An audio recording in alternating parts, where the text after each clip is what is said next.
Lynyrd Skynyrd guitarist Gary Rossington has died, the band announced. Guitarist Gary Rossington, the last surviving founder member of southern rock band Lynyrd Skynyrd, has died, the band announced on their official Facebook page Sunday evening. He was 71. It is with our deepest sympathy and sadness that we have to advise that we lost our brother, friend, family member, songwriter, and guitarist Gary Rossington today, their statement said. Gary is now with his Skynyrd brothers and family in heaven and playing it pretty like he always does. Please keep Dale, Mary, Annie, and the entire Rossington family in your prayers and respect the family's privacy at this difficult time, the statement continued.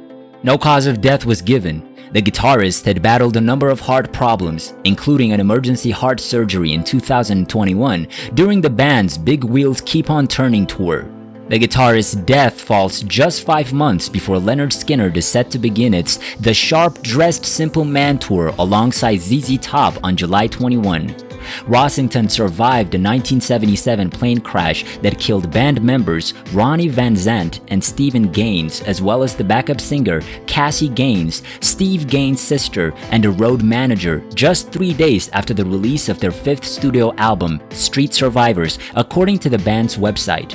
Rossington was among the Lynyrd Skynyrd band members inducted into the Rock and Roll Hall of Fame in 2006 and contributed to many of the group's most iconic songs, including Sweet Home Alabama and Free Bird.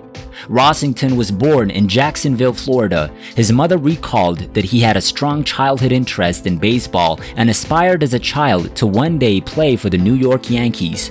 Rossington recalled that he was a good ball player, but upon hearing the Rolling Stones in his early teens, he became interested in music and ultimately gave up on his baseball aspirations. It was Rossington's love of baseball that indirectly led to the formation of Lynyrd Skynyrd in the summer of 1964. He, Ronnie Van Zant, and Bob Burns became acquainted while playing on rival Jacksonville baseball games, and the trio decided to jam together one afternoon after Burns was injured by a ball hit by Van Zant. They set up their equipment in the carport of Burns' parents' house and played the Rolling Stones' then current hit, Time Is On My Side. Liking what they heard, they immediately decided to form a band. Naming themselves the Noble Five, with the additions of guitarist Alan Collins and bassist Larry Junstrom, they later changed the name of the band to the 1% before eventually settling on the name Lynyrd Skynyrd in 1969. Rossington grew up in a single-parent household and said that early in their relationship, Van Zant became somewhat of a father figure to him. He credited Van Zant, who was 3 years his senior, with teaching him and his bandmates how to drive a car, as well as introducing them to all that stuff you learn when you're 14, 15, and 16. According to a New York Times article, Lacey Van Zant, patriarch of the Van Zant family, once went to West Jacksonville's Robert E. Lee High School to plead Rossington's case to school administrators after the fatherless Rossington was suspended for having long hair. Lacey Van Zant explained to the assistant principal that Rossington's father, who died shortly after Rossington was born, had died in the army and that Rossington's mother needed the money Rossington made playing in his band. Lacey Van Zant further explained that, like his own sons, they were working men and long hair was part of the job. It's not known if the elder Van Zant's efforts were successful, but Rossington later dropped out of high school to focus on Lynyrd Skynyrd full-time. Rossington's instrument of choice was a 1959 Gibson Les Paul, which he had purchased from a woman whose boyfriend had left her and left behind his guitar. He named it Bernice in honor of his mother, whom he was extremely close to after the death of his father. Rossington played lead guitar on Tuesday's Gone and the slide guitar for Free Bird. Along with Collins, Rossington also provided the guitar work for Simple Man. Besides the Les Paul, he used various other Gibson guitars, including Gibson SGs. Gibson released a Gary Rossington SG/Les Paul in their custom shop a few years ago. For most of his career, he's been playing through Marshall and PV amplifiers. On Labor Day weekend in 1976, Rossington and fellow Skynyrd guitarist Alan Collins were both involved in separate car accidents in their hometown of Jacksonville. Rossington had just bought a new Ford Torino and hit an oak tree while under the influence of alcohol and other drugs. The band was forced to postpone a tour scheduled to begin a few days later, and Rossington was fined $5,000 for the delay his actions caused to the band's schedule. The song, That Smell, written by Van Zandt and Collins, was based on the wreck and Rossington's state of influence from drugs and alcohol that caused it. Rossington was one of 20 passengers who survived the October 20, 1977 plane crash near Macomb, Mississippi that claimed the lives of Lynyrd Skynyrd members Ronnie Van Zant, Steve Gaines, Cassie Gaines, and 3 others.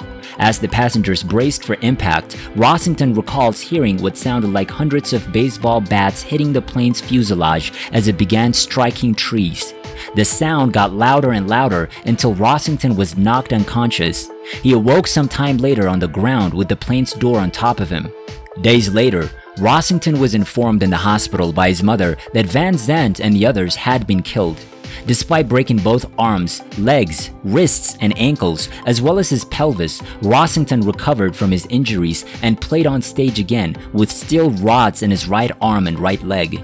Though in time, Rossington fully recovered from the severe injuries sustained in the crash, he battled serious drug addiction throughout the next several years, largely the result of his heavy dependence on pain medication taken during his recovery from the plane crash. Rossington co-founded the Rossington Collins Band with Collins in 1980. The band released 2 albums but disbanded in 1982 after the death of Collins' wife, Kathy.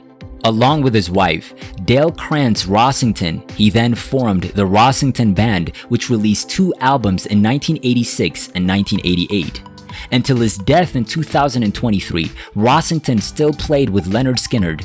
With the death of bassist Larry Junstrom, 2019, he became the last surviving original member of the band. Personal life. Rossington and Dale Krantz Rossington were married in 1982 and had 2 daughters. Rossington suffered a heart attack on October 8, 2015, after which 2 Lynyrd Skynyrd concerts had to be cancelled. In July 2021, he underwent emergency heart surgery. He died on March 5, 2023 at the age of 71.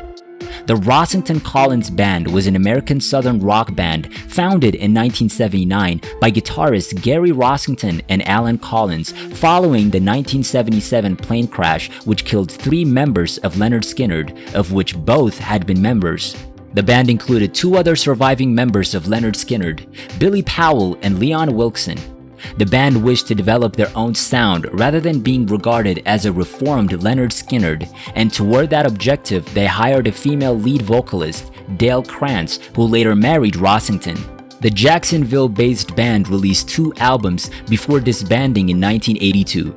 Their biggest hit, Don't Misunderstand Me, charted in late 1980. Following the crash of the Skynyrd plane in October 1977, chances for a reunion looked slim. Alan Collins had severe injuries to his arm that almost made it necessary for the arm to be amputated. Leon Wilkeson had suffered internal injuries that initially made doctors declare him dead at the scene of the crash, only to be resuscitated later. He also had a badly broken arm. Gary Rossington had also suffered severe injuries in the crash.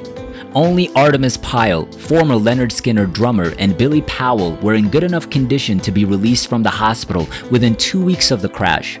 The earliest recording efforts made by former band members were Pyle and Powell's involvement in the studio sessions for musician Leo LeBranch.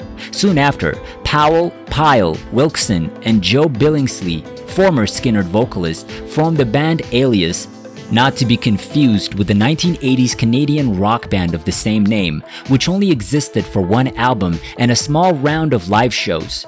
The band also featured guitarist Barry Lee Harwood, who had played mandolin on Skynyrd's Give Me Back My Bullets record of 1976, and who would later be involved with the RCB. Charlie Daniels gave new hope to fans in January 1979 when he announced Lynyrd Skynyrd is back at his volunteer Jam 5 in Nashville, Tennessee.